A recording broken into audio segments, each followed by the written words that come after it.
नमस्कार जोहार बच्चों, स्वागत है आप सभी का आपके अपने ही यूट्यूब चैनल आपकी पाठशाला में। बच्चों आज के इस वीडियो में हम बात करेंगे जैक के लिए 2025 में जो एग्जाम होने वाला है क्लास 10 का, उसमें हम सोशल साइंस के मॉडल क्वेश्चन पेपर को लेकर के आए हैं। सेट 1 रहने वाला है ये। इसमें हम लोग पूरे ऑब्जेक्टिव क्वेश्चन जो 30 के 30 हैं उन 30 क्वेश्चंस को देखेंगे कि किस तरीके के क्वेश्चन आपके आएंगे। तो आपके लिए एक बहुत ही अच्छा प्रैक्टिस का मौका रहने वाला है। कहते हैं कि तू अपने हुनर को अपना हथियार बना और अपने इरादों को और भी धारदार बना। जो ख्वाब हकीकत में परेशान करते हो और उन्हीं ख्वाबों को तू अपना शिकार बना। बिल्कुल बच्चों, जो ख्वाब आपको परेशान करते हो उन्हीं को तू अपना शिकार बना। इसी हौसले के साथ चलिए करते हैं शुरुआत इस वीडियो की। बने रहिएगा लास्ट तक, जरूर आपको मजा आएगा ही आएगा और कुछ आप इसमें नया सीख के जाओगे। तो चलिए करते हैं शुरू। सबसे पहला जो क्वेश्चन है बच्चे, 19वीं सदी के मध्य में जो इटली था वो कितने राज्यों में बटा हुआ था? तो 19वीं सदी में इटली आपका 7 राज्यों में बटा हुआ था। ऑप्शन बी आपका सही होगा। बढ़ते हैं क्वेश्चन नंबर 2 की तरफ। जनतांत्रिक और सामाजिक गणतंत्र से मिलकर बना सपनों का संसार किस फ्रांसीसी कलाकार ने बनाया था? जनतांत्रिक और सामाजिक गणतंत्र से मिलकर बना सपनों का संसार, ध्यान देना, सपनों का संसार किससे मिलकर के? जनतांत्रिक और सामाजिक गणतंत्र से मिलकर के। किस फ्रांसीसी कलाकार ने बनाया था? तो सही बात है, फ्रेडरिक सारियू ने इसको बनाया था। सही आंसर क्या होगा? फ्रेडरिक सारियू। अगला क्वेश्चन है, सामाजिक उपबंध नामक पुस्तक के लेखक कौन थे?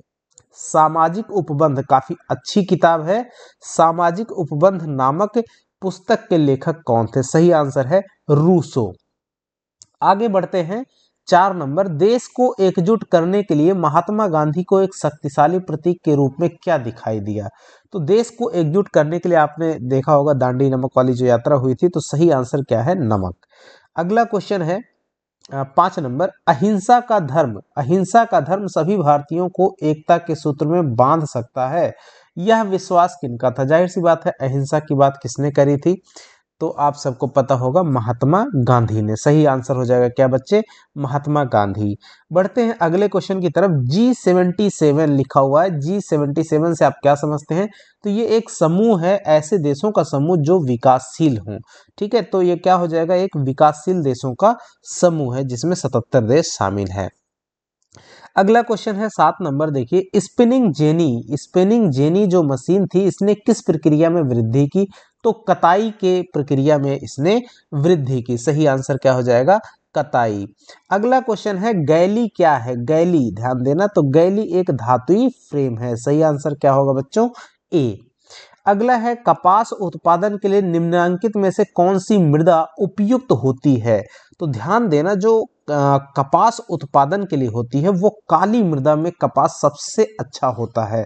अगर जलोढ़ मृदा की बात करें तो जलोढ़ मृदा में बच्चों धान, गेहूं, सोयाबीन ये सब होता है। लाल मृदा किसके लिए फेमस होती है? तो लाल मृदा में मोस्टली बाजरा होता है। वैसे होने को सब चीजें होती हैं, लेकिन ज्यादा अच्छा जो है बाजरा इसमें उत्पादन होता है। और लेटराइट मृदा में खास करके आपका चाय, कॉफी ये सब फसलें जो होती हैं इनके लिए ज्यादा उपयुक्त होती है। अगला क्वेश्चन है 10 नंबर। उत्पत्ति के आधार पर संसाधनों का वर्गीकरण तो जैव और अजैव 2 प्रकार से किया गया है बच्चों। सही आंसर क्या हो जाएगा? ए। आगे बढ़ते हैं 11 नंबर क्वेश्चन पे। भारत में संयुक्त वन प्रबंधन कार्यक्रम किस प्रकार के वनों के प्रबंध और पुनर्निर्माण स्थानीय समुदायों की भूमिका के महत्व को उजागर करता है? ये काफी अच्छा क्वेश्चन है। तो ध्यान देना, कैसे भारत ये है जो क्षरित वन है। क्षरित वन मतलब ऐसे वन जिनका क्षरण हो रहा है, जो टूट करके खत्म हो रहे हैं, समाप्ति की तरफ जा रहे हैं। आरक्षित मतलब रिजर्व वन जिनमें कुछ नहीं हो सकता। हरित वन जो मतलब पूरी तरह से सही है। और अवर्गीकृत इनको क्लासिफाई नहीं किया गया। तो सही आंसर क्या हो जाएगा? बी वाला ऑप्शन सही हो जाएगा। बहुउद्देशीय परियोजनाओं को, बहुउद्देशीय परियोजना का अंग्रेजी होता है मल्टीपर्पज प्रोजेक्ट, का कौन सा लाभ है? तो बाढ़ पर नियंत्रण बिल्कुल सही है। सिंचाई की सुविधा भी सही है। जल विद्युत उत्पादन, इनमें से सभी ये आपका करेक्ट आंसर हो जाएगा बच्चों। तो मल्टीपर्पज जो प्रोजेक्ट होते हैं उनसे इन सभी चीजों में मदद मिलती है, इन सब का लाभ है। बाढ़ पर नियंत्रण, सिंचाई की सुविधा, जल विद्युत उत्पादन, इसमें से सभी सही आंसर हो जाएगा। अगला क्वेश्चन है 13, काफी इंपॉर्टेंट है। चाय, कॉफी, रबर, गन्ना, केला आदि किस तरह की फसलें हैं? ध्यान देना, चाय हो गया, कॉफी, गन्ना, रबर, ये सब जो है किसी खास किसी एक क्षेत्र में बड़े पैमाने पर, किसी एक क्षेत्र में बड़े पैमाने पर आप देखेंगे चाय की खेती हो रही है, बड़े बड़े प्लॉट में चाय चाय चाय चाय, ऐसे केला है केला केला ही चलता रहेगा, रबर का प्लॉट ऐसे ही है, गन्ने का। तो एक किसी क्षेत्र में बड़े पैमाने पर अगर कोई एक ही किस्म की फसल लगाई जाती है तो उस फसल को हम लोग रोपण फसल बोलते हैं, राइट। क्या बोलते हैं? रोपण फसल, या इंग्लिश में प्लांटेशन क्रॉप भी बोलते हैं। तो सही आंसर क्या हो जाएगा? Option number C. ध्यान देना, जंगल को काट करके उसको जला के साफ करके जो फसलें बनाई जाती हैं उसको झूम कृषि कहते हैं। ध्यान देना, ये भी क्वेश्चन आता है झूम वाला भी। अगला क्वेश्चन देखना बच्चे, निम्नांकित कोयले की खानों में से कौन झारखंड राज्य में है? तो आप देख रहे होंगे इसमें से कौन सा है? बोकारो जो है वो आपका झारखंड स्टेट में पड़ता है बच्चे। रानीगंज कहाँ पे है? वेस्ट बंगाल। सिंगरैनी कहाँ है? एमपी में पड़ जाएगा। और आप बताइए तलचर कहाँ पे है? अगला क्वेश्चन है 15, कारखानों द्वारा निष्कासित 1 लीटर अपशिष्ट से, अपशिष्ट मतलब जो गंदा पदार्थ होता है, उससे कितना गुना जल दूषित होता है? तो सही है बच्चों, 8 गुना जल। यानी कि अगर 1 लीटर जो है अपशिष्ट यानी कि वेस्ट मटेरियल निकला है तो उससे 8 लीटर पानी जो है गंदा हो जाता है, दूषित हो जाता है। अब समझिए कि अपशिष्टों का कितना बड़ा नुकसान है हम लोगों के लिए। अगला है 16 नंबर, भारत का सबसे लंबा राष्ट्रीय राजमार्ग, राष्ट्रीय राजमार्ग मतलब नेशनल हाईवे की बात कर रहा है, तो कौन सा है? NH7। तो कौन सा सही आंसर हो जाएगा आपका? NH7 इसका करेक्ट आंसर हो जाएगा, ऑप्शन नंबर बी। आगे बढ़ते हैं। सत्ता का बंटवारा बच्चों, सत्ता का जो बंटवारा है किस प्रकार की व्यवस्था के लिए सबसे अच्छा माना जाता है? तो लोकतांत्रिक व्यवस्था के लिए सबसे अच्छा माना जाता है। अगला क्वेश्चन है, संविधान में हिंदी के अलावा कितनी भाषाओं को अनुसूचित भाषा का दर्जा दिया गया है? तो आपको पता होना चाहिए कि संविधान में टोटल 22 भाषाओं को जो है अनुसूचित भाषा का दर्जा दिया गया है। तो एक भाषा अगर हिंदी है तो बाकी बची भाषाएं कितनी? 21। तो सही आंसर क्या हो जाएगा? ऑप्शन नंबर बी आपका 21 भाषा। आगे बढ़ते हैं। 19 नंबर के क्वेश्चन पे, मैक्सिको ओलंपिक कब हुआ था? जो मैक्सिको ओलंपिक हुआ था वो 1968 में हुआ था, ये सही आंसर है। अगला क्वेश्चन है, नेपाल में हुए जनसंघर्ष को किस नाम से या निम्न में से क्या कहा गया था? तो इसको कहा गया था लोकतंत्र के लिए दूसरा आंदोलन। Option number C will be correct बच्चों, याद रखना इसको। अगला क्वेश्चन है, किसी दल से निर्वाचित होने के बाद उस दल को छोड़कर किसी अन्य दल में चले जाने को क्या कहते हैं? तो सभी बच्चों को पता होना चाहिए, दल बदल कहते हैं। क्या कहते हैं इसको? दल बदल। काफी आसान क्वेश्चन है।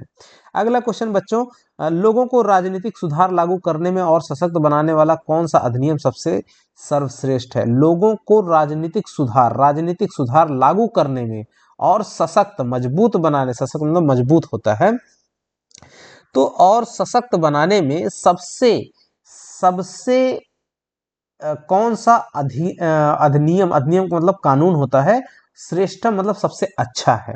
तो बच्चों एक नियम है वो है सूचना का अधिकार, जिसको RTI बोलते हैं, RTI, right, right to information act बोलते हैं, ये सबसे इंपॉर्टेंट है, राइट। आगे बढ़ेंगे। अगला क्वेश्चन है 23, निम्न में से किस राजनीतिक संस्था में महिलाओं के लिए सीटें आरक्षित हैं? तो बच्चों जो आपकी पंचायती राज व्यवस्था है उसमें महिलाओं के लिए सीटें आरक्षित हैं। सही आंसर सी। मानव विकास का अर्थ क्या होता है? मानव विकास, जैसे मानव ह्यूमन डेवलपमेंट की बात जरा जब होती है तो इसका मतलब होता है कि मानव में जो गुणात्मक, जो क्वालिटेटिव इम्प्रूवमेंट है, मानव की जो ह्यूमन क्वालिटी इम्प्रूवमेंट है उसकी बात, यानी कि मानव में गुणात्मक सुधार लाने की बात होती है, जब इसका मतलब होता है मानव विकास का। अगला क्वेश्चन है, परिवहन, भंडारण, संचार, बैंक सेवाएं और व्यापार, ये किस क्षेत्र की गतिविधियों के प्रमुख उदाहरण हैं? ध्यान देना कि अर्थव्यवस्था जो होती है, मैं यहाँ पे लिख दे रहा हूं, अर्थव्यवस्था, अर्थव्यवस्था के जो क्षेत्रक हैं, कितने क्षेत्रक हैं? 3 हैं।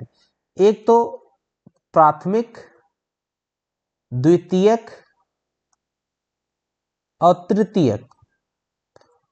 प्राथमिक में बच्चों आता है कृषि एवं उससे संबंधित जितनी भी गतिविधियां होती हैं, या फिर जो रॉ मटेरियल होते हैं, यानी कच्चा माल वाले जो उद्योग होते हैं वो भी इसी में आते हैं। द्वितीय क्षेत्र को बोलते हैं विनिर्माण, विनिर्माण, या आप इंग्लिश में इसको मैन्युफैक्चरिंग कह सकते हो या और भी उत्पादन, लेकिन लिखा हुआ आपको विनिर्माण ही आएगा। तो ये द्वितीयक में होता है और ये प्राथमिक वाले पे डिपेंड करता है। तृतीय क्षेत्र में बच्चों ये सेवा क्षेत्र इसमें आती है। क्या आता है? सेवा क्षेत्र, जिसको कहते हैं सर्विस सेक्टर। तो वो सेवाएं किसी भी प्रकार की हो सकती हैं, बैंकिंग जो सेक्टर है ना, और भी जो तरह तरह के सेक्टर्स हैं वो सभी जो भी आपकी सेवा से जुड़े हुए क्षेत्र हैं वो सब उसमें आ जाएंगे। तो इसमें कह रहा है कि परिवहन, भंडारण, संचार, बैंक सेवा देख रहे हो, बैंकिंग से, ये सभी चीजें किसमें है? आपकी सेवा क्षेत्र से जुड़े हुए हैं। तो ये आपका तृतीय में आपका आ जाएगा, राइट। अब आगे बढ़ेंगे अगले क्वेश्चन पे 26 नंबर, कृषि क्षेत्र के श्रमिकों में किस प्रकार की बेरोजगारी पाई जाती है? ध्यान देना, बेरोजगारी कई किस्म की होती है। जैसे यहाँ पे पहले लिखा हुआ है चक्रीय बेरोजगारी, पहले इनको समझ लेना, जो चारों लिखे हुए हैं उन्हीं को मैं बता देता हूँ। चक्रीय बेरोजगारी जो होती है वो अर्थव्यवस्था में मंदी के कारण आती है। ध्यान देना, मैं जो बोल रहा हूँ उसको लिख लेना, क्योंकि मुझे लिखने में यहाँ पे ये वीडियो और लॉन्ग होता चला जाएगा बच्चे। तो अर्थव्यवस्था में मंदी के कारण, यहाँ पे ऐसे लिख लेना, मंदी के कारण। संरचनात्मक बेरोजगारी क्या है? स्ट्रक्चरल जो अनएम्प्लॉयमेंट है। तो संरचनात्मक जो होती है, ध्यान देना, इसको समझ जाना, उपलब्ध, जैसे मान लीजिए नौकरी उपलब्ध है ना, लेकिन जो नौकरी उपलब्ध है उस नौकरी के लिए जितना कौशल और कार्य करने के लिए जो क्षमता होनी चाहिए, लोगों में वो क्षमता नहीं है, वो सीट नहीं भर पाती है, अर्थात वो लोग क्या हो जाते हैं? बेरोजगार हो जाते हैं। तो इस तरह की बेरोजगारी को संरचनात्मक बेरोजगारी कहते हैं। अगली बेरोजगारी का नाम है प्रच्छन्न बेरोजगारी, और यही इसका सही आंसर है बच्चों, प्रच्छन्न बेरोजगारी, राइट। तो प्रच्छन्न बेरोजगारी जो होती है इसको क्वेश्चन अनएम्प्लॉयमेंट बोलते हैं। ये होती है कि जैसे बहुत थोड़ी सी जमीन है, इतनी थोड़ी सी जमीन है और काम करने वाले लोगों की संख्या जो होती है वो ज्यादा हो। यानी कि मान लीजिए जैसे पॉपुलेशन जो होती है, जनसंख्या ज्यादा हो और जमीन कम रहेगी, तो क्या होगा? इतने जमीन को पे काम करने के लिए अगर 2 व्यक्तियों की जरूरत है और आपके पास व्यक्ति होंगे 10, तो क्या होगा? 8 व्यक्ति क्या होंगे? बेरोजगार। तो ऐसी बेरोजगारी क्या कहलाती है? प्रच्छन्न बेरोजगारी। अब समझ में आ गया होगा कि यानी कि जमीन की अनुपलब्धता के कारण जो बेरोजगारी उत्पन्न हो जाती है, लोग ज्यादा हो जाएंगे, जमीन कम हो जाएगी, तो सबको काम करने का जो है अवसर कम मिलेगा, यानी कि सबको काम नहीं मिल पाएगा। तो ऐसी बेरोजगारी को प्रच्छन्न बेरोजगारी कहते हैं, और ये कृषि क्षेत्र की बात हो रही है, तो कृषि क्षेत्र में ही ये होती है। तो ये सही आंसर प्रच्छन्न बेरोजगारी। अब होता है खुली बेरोजगारी। ये कैसी है? खुली बेरोजगारी का मतलब होता है जहां पर काम करने के जो अवसर हैं वही ना हो। बात समझ रहे हो? यानी कि जहां पर जॉब वगैरह ही ना हो, जहां काम करने के चांसेस ही ना हो, वैसी जगह पर तो जहां काम के अवसर ही ना हो, उनकी कमी हो, उनको हम लोग खुली बेरोजगारी में रखते हैं। तो सही आंसर प्रच्छन्न बेरोजगारी इसका हो जाएगा। अगला क्वेश्चन है व्यापारिक बैंक के काम क्या है? तो ध्यान देना, साख निर्माण होता है, ऋण देना भी होता है, जमा स्वीकार करना भी होता है। ये क्या है कि क्रेडिट है ना, साख निर्माण का मतलब जो क्रेडिट स्कोर होता है, क्रेडिट वैल्यू करना, तो क्रेडिट निर्माण में भी होता है। और ऋण देना हो गया आपका, उसके बाद जमा स्वीकार करना, इनमें से सभी आपका करेक्ट आंसर हो जाएगा। ये सभी काम जो है व्यापारिक बैंकों के काम हैं। अगला क्वेश्चन 28, विदेशी निवेश वह निवेश है जो कि डैश के द्वारा किया जाता है। तो भाई विदेशी निवेश क्या है? विदेशी निवेश होता है जो मल्टीनेशनल कंपनीज होती हैं या बहुराष्ट्रीय कंपनियां जिनको कहते हैं, यानी कि अलग अलग जो देश हैं उन अलग अलग मतलब दूसरे दूसरे देशों में जो भी जितनी भी जो भी कंपनियां हैं जो एक देश से दूसरे देश में काम करती हैं, राइट, जो भी वैसी कंपनी जो सिर्फ एक ही देश में निश्चित ना हो, एक ही देश में काम ना कर रही हो, वैसी कंपनी जो अपने देश के अलावा दूसरे देशों में भी काम करती हो, दूसरे देशों में भी पैसा लगाती हो, उनको मल्टीनेशनल कंपनीज कहते हैं। तो वही विदेशी निवेश वही जो है विदेशी निवेश उन्हीं के द्वारा किया जाता है, राइट। तो ये आपका सही आंसर क्या हो जाएगा? डी। बढ़ते हैं क्वेश्चन नंबर 29, फोर्ड मोटर, आपने देखा होगा फोर्ड जो है 4 व्हीलर की एक कंपनी है, वो किस देश की कंपनी है? तो सही आंसर है अमेरिका की कंपनी है फोर्ड, फोर्ड मोटर। और लास्ट क्वेश्चन है हॉलमार्क, आपने सुना होगा हॉलमार्क किस प्रकार की वस्तुओं की गुणवत्ता का प्रमाणिक चिन्ह है? तो जो आभूषण होते हैं, आभूषणों को देखिए, यहाँ ऑप्शन जो ऊपर नीचे हो गया उससे मत कंफ्यूज रहिएगा। इसका सही आंसर क्या हो जाएगा? आभूषण। आभूषणों को जो है हम लोग उसमें जो हॉलमार्क लगा रहता है उससे पहचान करते हैं उसकी क्वालिटी की। तो हॉलमार्क लगा हुआ जो है हमको आभूषण खरीदना चाहिए जो उसकी गुणवत्ता को, हॉलमार्क क्या होता है? इस तरह से ऐसे जो एक प्रकार से साइन बना रहता है किसी चीज का, उसमें कुछ लिखा रहता है या कोई निशान बना रहता है, इनको हम लोग हॉलमार्क चिन्ह बोलते हैं। जब भी आप कुछ खरीदते हैं जेवर ज्वेलरी, तो उस पे देखिए एक जैसे मुहर लगी रहती है, उसी तरह से उसमें बना रहता है, तो वो हॉलमार्क होता है। ठीक है बच्चों, आई होप कि आपको ये वीडियो पसंद आया होगा और आपके लिए थोड़ा सा ये मददगार सिद्ध होगा जरूर ही आपके एग्जाम पर्पस के लिए। तो मिलेंगे और इसके कुछ और भी वीडियोस लेकर के तरह तरह के कंटेंट आपके साथ में डिस्कस करते रहेंगे। बस आप अपनी तैयारी को जारी रखिएगा डियर।